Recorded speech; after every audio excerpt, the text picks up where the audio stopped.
उत्तराखंड के पहाड़ों के बीच एक गहरा जंगल था जिसका नाम लोग अंधेरा वन रखते थे। दिन के समय भी यह जंगल अंधेरे से ढका रहता और रात होते ही यहाँ से अजीब सी चीखें, रोने की आवाजें और किसी के भागने की आहट सुनाई देती थी। गांव के बुजुर्ग कहते थे कि यहाँ एक राक्षस रहता है जो इंसानों के खून से अपना पेट भरता है। कोई भी अंधेरा होने के बाद जंगल के पास जाने की हिम्मत नहीं करता था। गांव के 4 नौजवान राघव, समीर, विनय और दीपक आपस में शर्त लगाते हैं। ये सब बकवास कहानी है। जंगल में कोई राक्षस वाक्षस नहीं होता। अगर तुम सब में हिम्मत है तो आज रात चलो और सबको साबित करके दिखाते हैं। सब हंस पड़े, लेकिन भीतर से सबके दिल जोर जोर से धड़क रहे थे। रात को मशाल और टॉर्च लेकर वे जंगल में घुस गए। अंदर जाते ही हवा ठंडी हो गई। पेड़ों पर काली बेलें लटक रही थी और मिट्टी से अजीब सी सड़ी हुई लाश जैसी बदबू आ रही थी। अचानक विनय रुक गया और बोला, ये देखो, ये पांव के निशान इंसान के नहीं थे। वे बड़े और टेढ़े मेढ़े थे, जैसे किसी जंगली जानवर के पंजे हों। दीपक बोला, शायद भालू होगा, आगे चलते हैं। लेकिन जैसे ही वे आगे बढ़े, पूरी जमीन कांपने लगी। अचानक एक तेज चीख गूंजी, इतनी भयानक कि उनके कान से खून निकलने लगा। पेड़ के पीछे से एक काला साया निकला।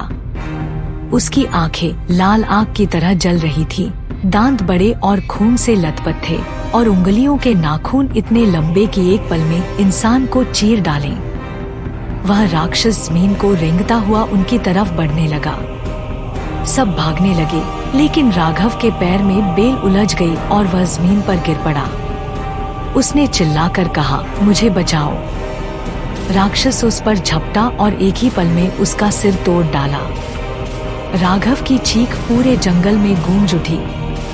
जब दोस्तों ने पीछे मुड़कर देखा तो सिर्फ राक्षस के खून से भरे दांत चमक रहे थे। समीर, विनय और दीपक जान बचाकर भाग रहे थे, लेकिन हर रास्ता जैसे बंद हो गया था। पेड़ और घने होते जा रहे थे, बेलें उनके पैरों को जकड़ रही थी। हवा में चीखों और भागते हुए कदमों की गूंज सुनाई दे रही थी। विनय चिल्लाया, ये जंगल जिंदा है, ये हमें बाहर नहीं जाने देगा। अचानक एक बड़ा पेड़ हिलने लगा।